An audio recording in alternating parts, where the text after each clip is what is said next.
Hello everyone, welcome to the lecture series on VLSI and microelectronics. It is a subject in 7th semester BTech ECE. The course code is EC702. I am Paul Sridhar, Assistant Professor, Department of ECE, Guru Nanak Institute of Technology. So let us start lecture number 5 of this lecture series. So, our subject VLSI and microelectronics of course code EC702, it is having 45 number of total lectures. The credit is 4, that is 3 lectures and 1 tutorial per week. We in lecture number 5 is in module number 1, that is introduction to ICs. Now let us see what we will be studying in module 1.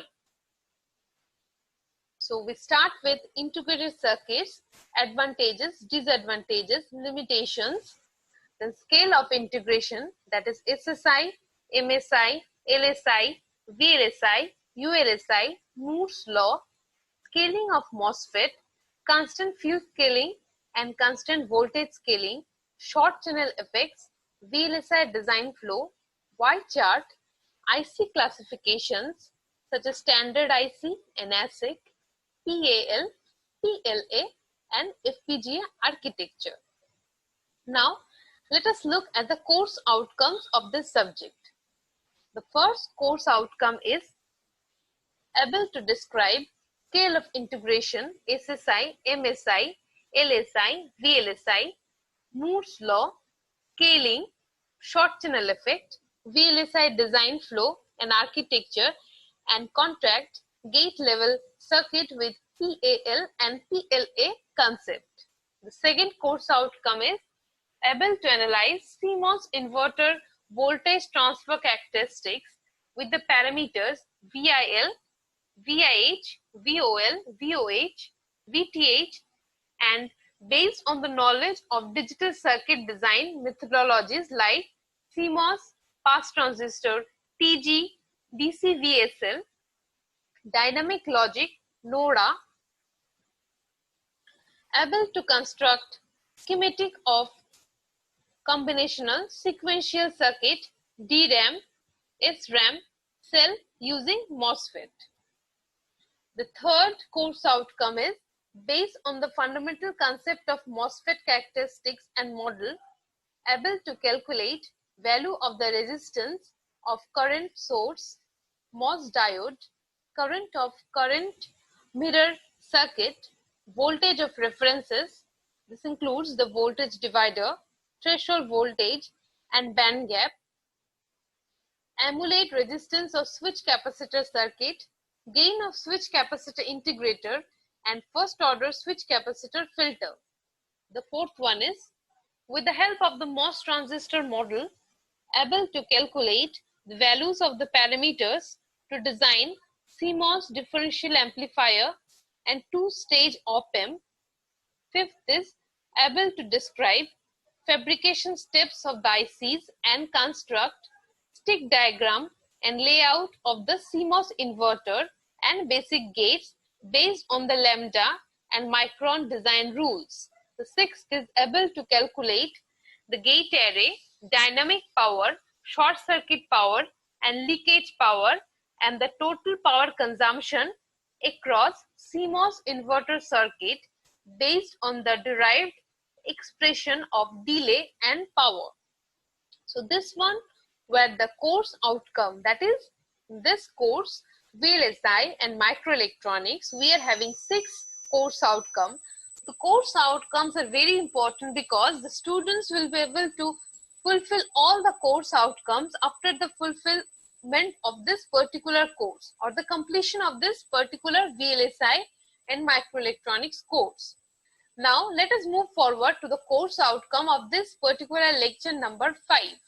The first course outcome, that is able to describe scale of integration, SSI, MSI, LSI, VLSI, Moore's law, scaling, short channel effect, VLSI design flow and architecture and contact gate level circuit with PAL and PLA concept.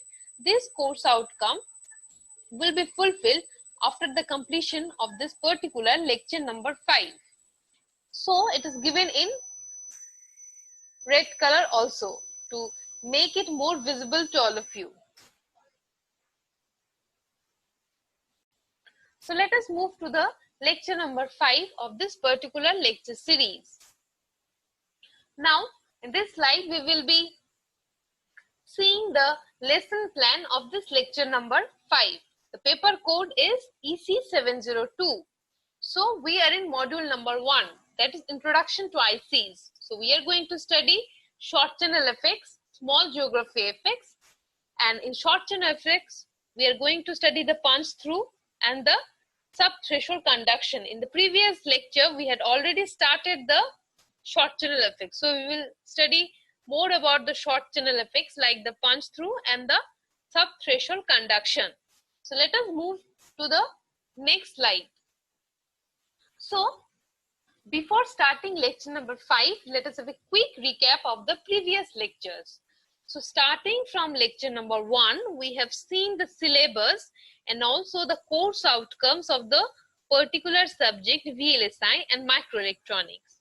Now we have seen the detailed syllabus starting from module number 1 to module number 5, and why we are studying the VLSI subject, the impact of this subject, why it is so much important to study VLSI.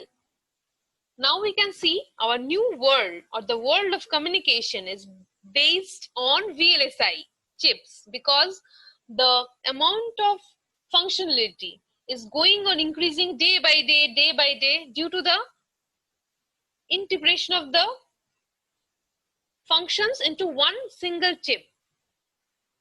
So in the second lecture we have studied about the ICs, that is the integrated circuits, the brief overview of the ICs, that is the advantages, disadvantages, then scale of the integration started with the SSI, MSI, LSI, VLSI and ULSI.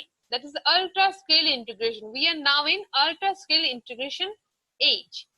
Next is a very important law we have studied in VLSI, that is the Moore's law. And we can see that in Moore's law there is an exponential increase of the transistor in a chip. So this still now this is dependent on the Moore's law only. Next is the scaling of the MOSFET. In the scaling of the MOSFET we have studied about two types of scaling, that is the constant field scaling and constant voltage scaling. Next we have studied about the VLSI design flow, and also very important part of VLSI design flow is the Y chart. After that, in the previous lecture we have started the small geometry effects. In the small geometry effects we know there are two types of small geometry effects, that is the short channel effects and the narrow channel effects. So we have started with the short channel effects. We have studied the channel length modulation and threshold voltage lowering. So today let us start lecture number 5 and start the punch through. The first topic that is we are going to study is the punch through. So before punch through effect, let us see what is a small geometry effect, or have a quick recap of the small geometry effect. Due to the scaling, the MOS dimensions are excessively shrunk. This has imposed the small geometry effects which introduce potential problems in device characteristics and modeling of these effects. So these effects are classified into two types, short channel effect and also the narrow channel effects.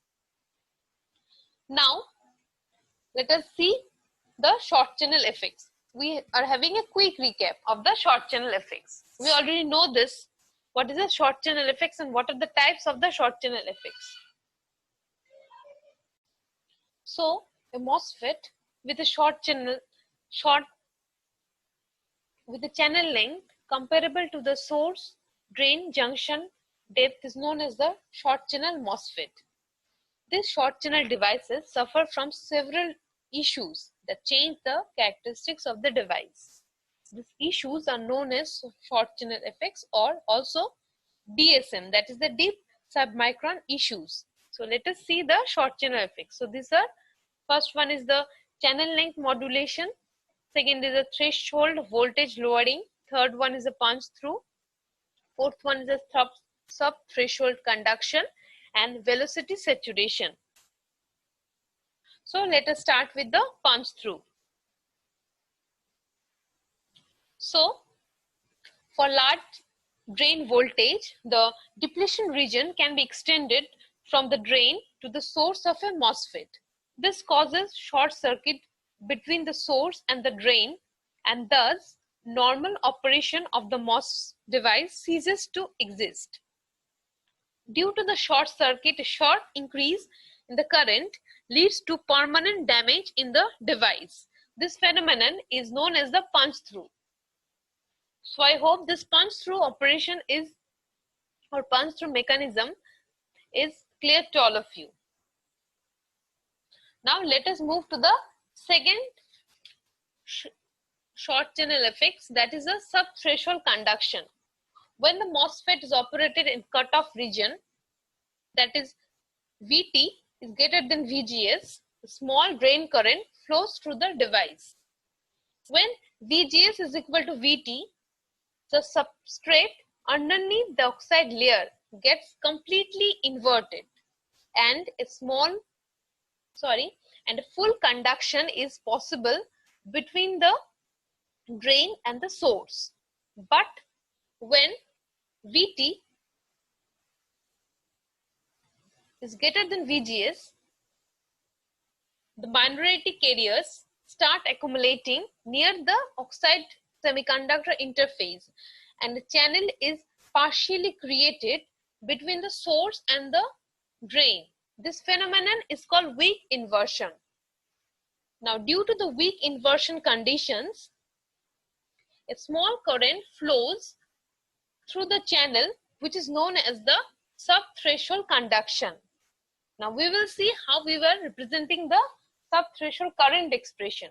Now the subthreshold current can be expressed as ID is equal to I0 e to the power of Q into VGS minus of VT by of N KT. So this one can be written as I0 into e to the power of VGS minus of VT by small of n V of t. Where how we have written this? Because VT is equal to KT by Q. That's why we have written like this. That is KT by Q is equal to, the value is 0.026 volt at T is equal to 300 K, and N is the empirical constant. N is equal to 1.5. That is nearly equivalent to 1.5. So I hope this subthreshold conduction is clear to all of you. Now let us have a continuation of this subthreshold conduction. Now the subthreshold current is not desirable in digital circuits. Why? Because it leads to leakage when the MOS device is supposed to be off. That is VT is greater than VGS. This is the condition. The MOS device is supposed to be off, but there is leakage current due to the subthreshold current. Thus, the device quality with respect to subthreshold conduction is measured by measuring the rate of decrease in the subthreshold conduction or subthreshold current with VGS below VT. This is qualified by measuring the slope of the log of ID versus VGS curve. Now we will be drawing the log of ID versus VGS curve. Now let us see this one.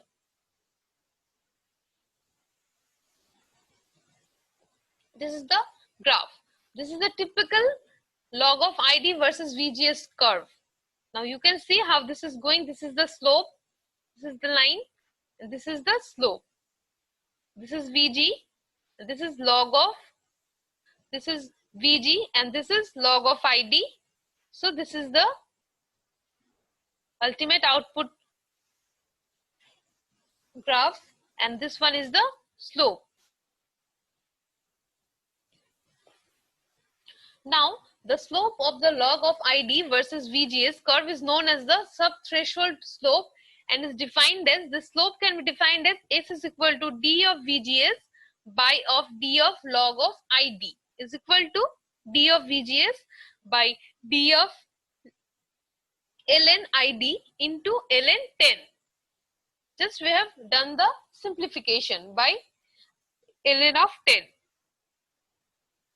Now this equation of subthreshold current can be written as ID is equal to I0 e to the power of q VGS minus of VT by n of KT equal to I0 e to the power of VGS minus of VT by of n of VT. Now from where we can write it? Because VT is equal to KT by Q is equal to 0.026 volt at T is equal to 300 K. We already know this. So from here what we can write? ln ID is equal to ln I0 plus of VGS by of n of VT minus of VT by of n VT.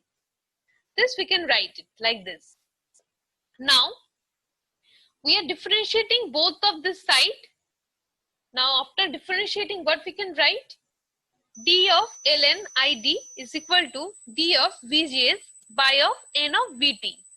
Now just take this D of VGS this side, that is under D of ln ID. So we can write D of ln ID by of D of VGS is equal to 1 by n of VT.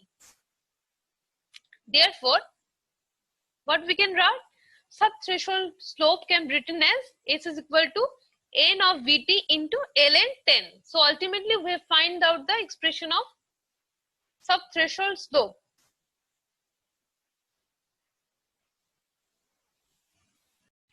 So I hope this subthreshold slope expression is clear to all of you. Now let us move to the next slide.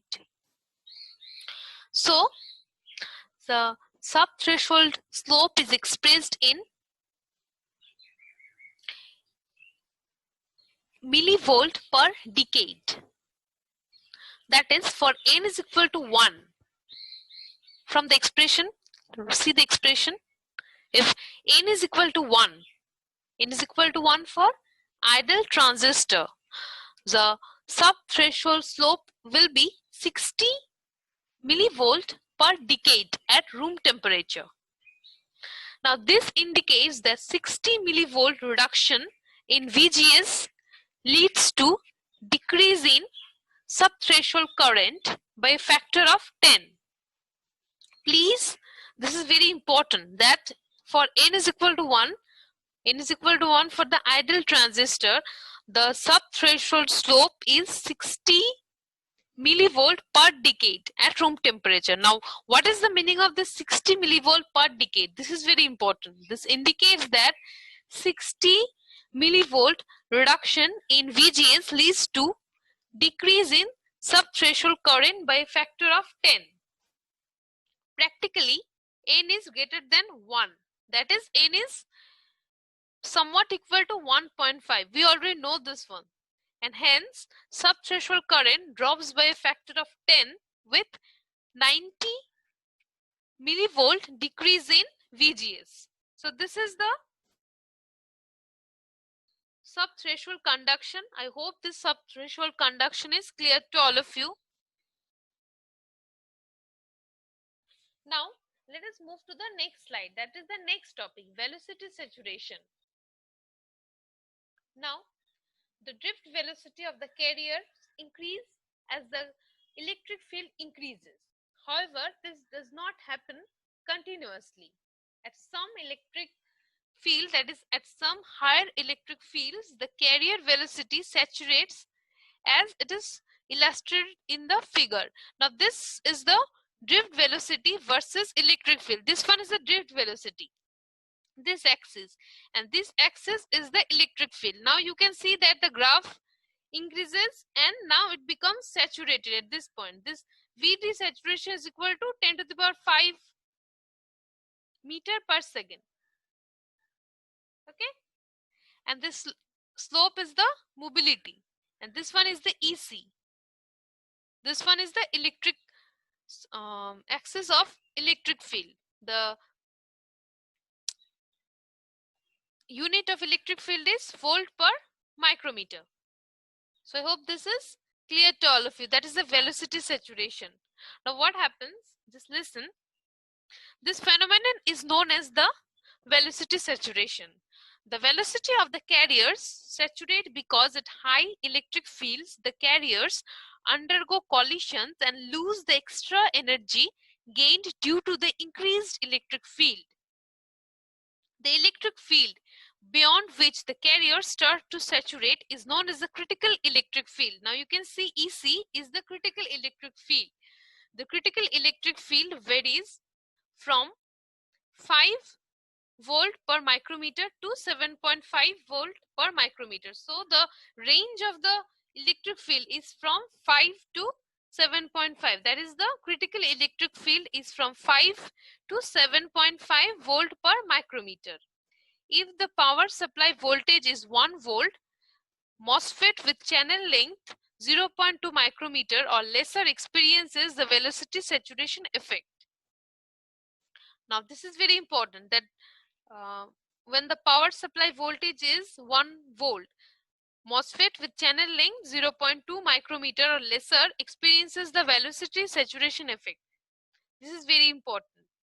So I hope this velocity saturation phenomenon is clear to all of you.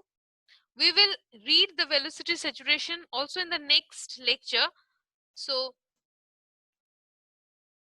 thank you all, and I hope today's lecture is clear to all of you, and hope to meet you soon. Thank you.